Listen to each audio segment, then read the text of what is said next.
Hey everyone, it is Ben again. We are here at E3, and this time we are talking about one of my most anticipated games for 2019, Doom Eternal. And to talk about it with me, I have Marty Stratton. I'm the executive producer.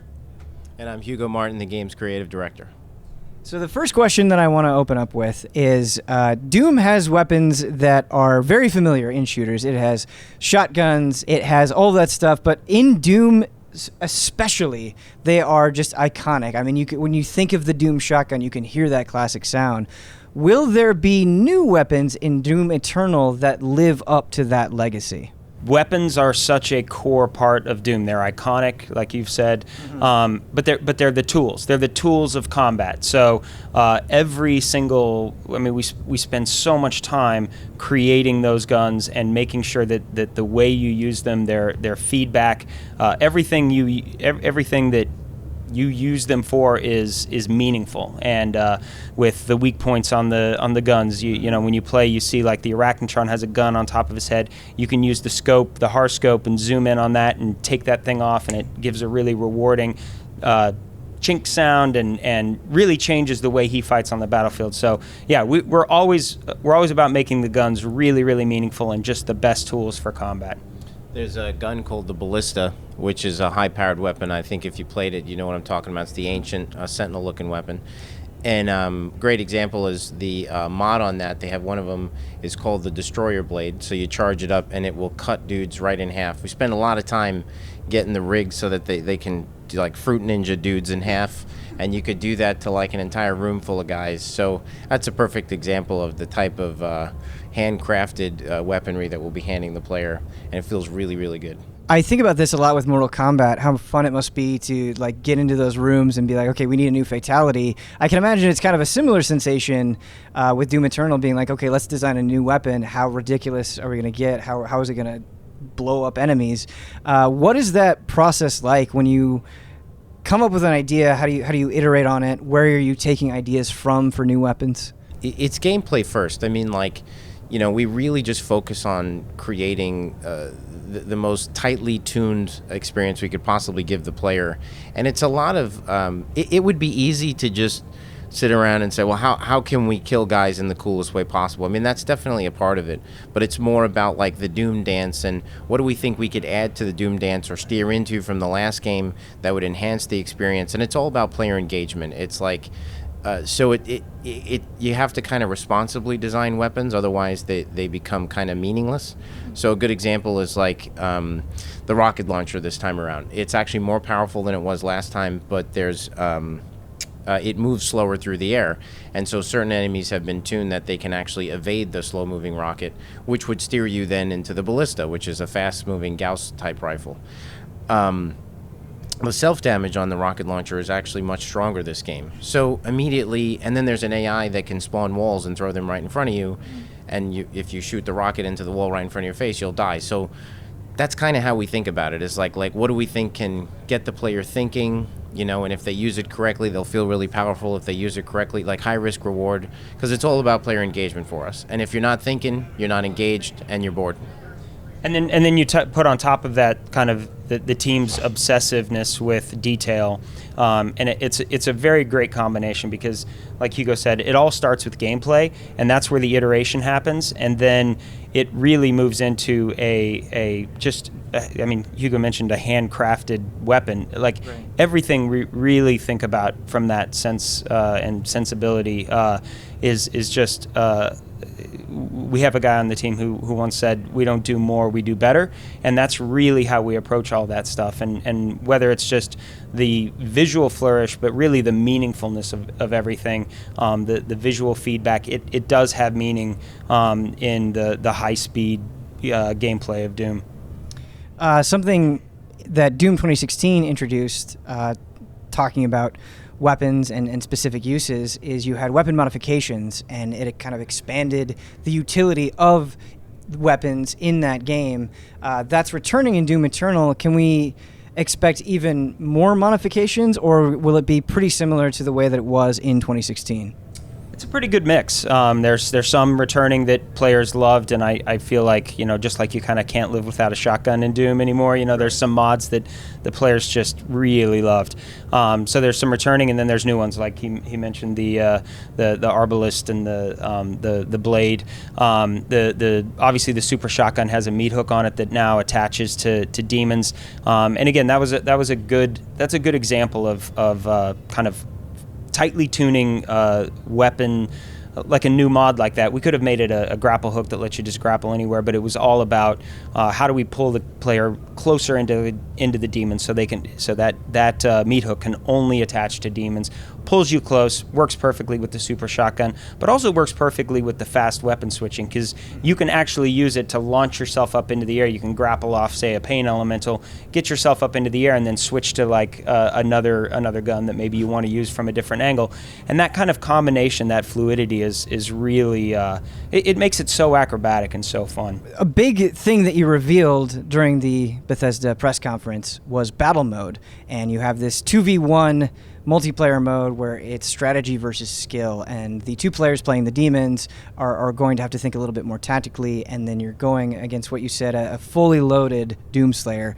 My question, I guess, on the demon side is, are players, when they pick this mode, are you going to just be able to like have this set amount of demons that you can pick and they're all unlocked right from the start? Is it something where you're going to have to earn different demons over time and they scale in power quite a bit? What, I guess, kind of is the breadth there for that side of the equation? Well, they won't scale. I mean, the key there is that we wanted the abilities to remain consistent, so that way the meta strategies emerge faster. I need to know what killed me. I need to understand after a while exactly how much damage it does, what it sounds like when it comes at me. And if every time, because somebody's like continuously upgrading their character, it's like, oh my god, I just got hit with an ice ray. Where the hell did that come from? That could become frustrating, at least for our game.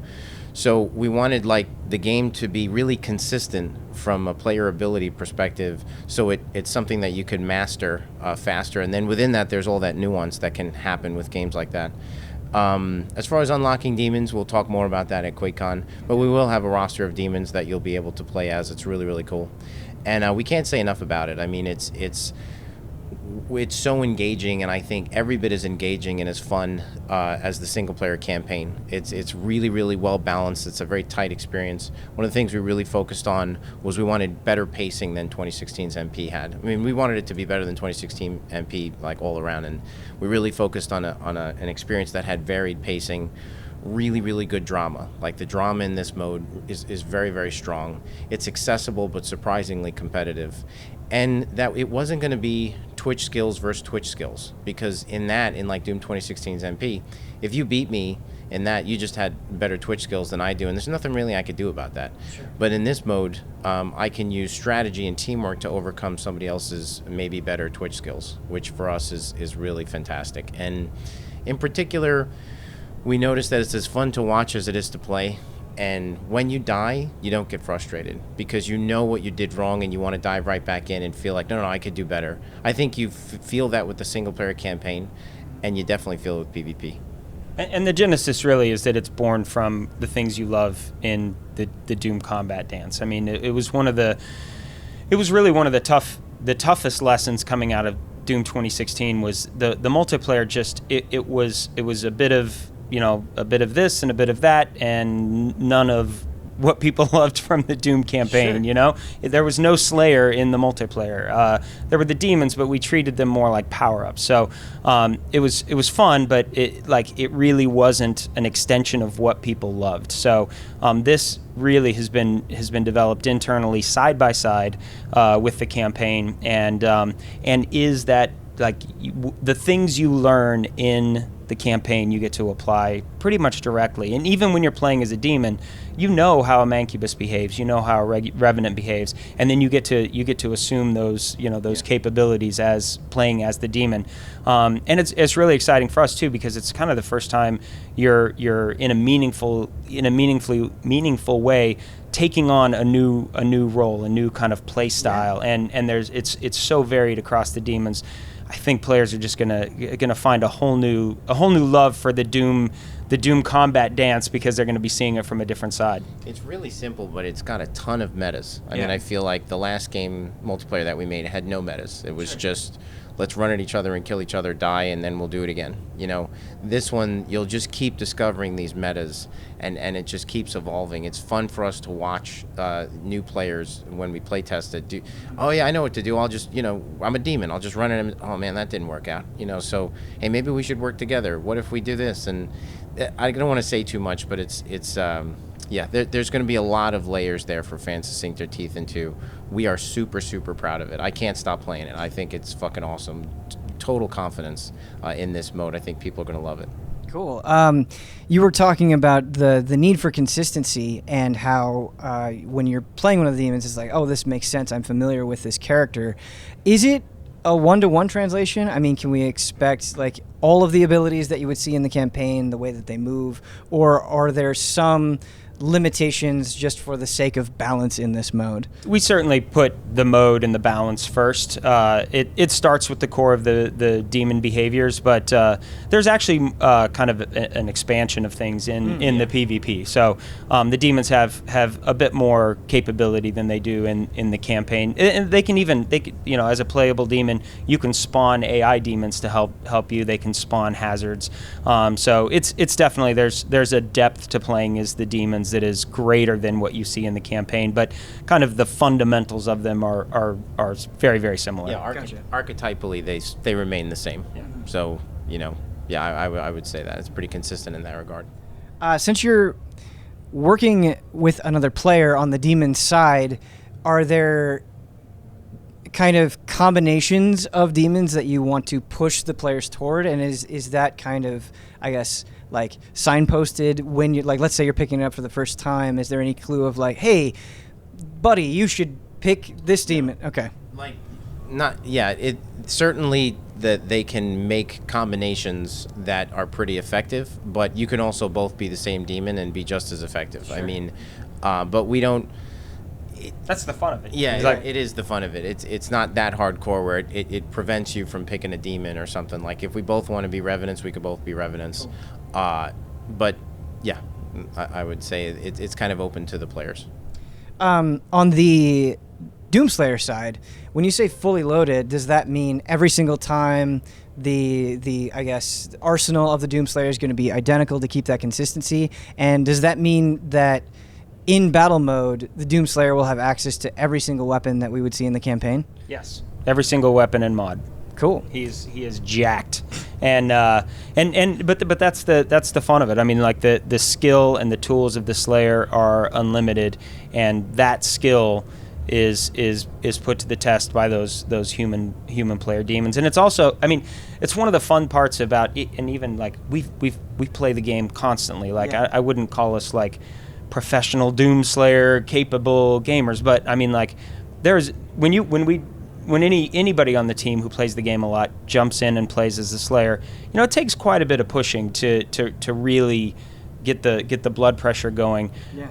Battle mode instantly puts you there because you're playing against two other humans who, yes, they're demons, but that human thought and that human strategy against even advanced skills with all of the weapons and all of the mods, man, you are on your toes and just, I mean, like, ready to blow your lid because it is so intense. I just want to say that it's nice kind of picking up on this and throughout this interview, paying attention to your guys' vocabulary, because you're saying things like blow the lid off, jacked, fucking awesome. And I think that's exactly the kind of vocabulary that you would want to describe a new Doom game. So that's pretty cool. But we are out of time, unfortunately. I could keep going forever talking about Doom Eternal. But thank you both so much. Very last question. When can we expect to see Doom Eternal? When is it out? And what platforms is it going to be on? November 22nd on all the platforms you love. So we've increased the visual fidelity. The engine is the next evolution. You won't believe what you see in this game, all the way down to the very last minutes. It takes you to places and shows you things that you've never seen before in Doom. November 22nd, you get it, and on all of the platforms: Xbox, PlayStation, Switch, PC, everything you love. Cool. Well, thank you so much. Thank you.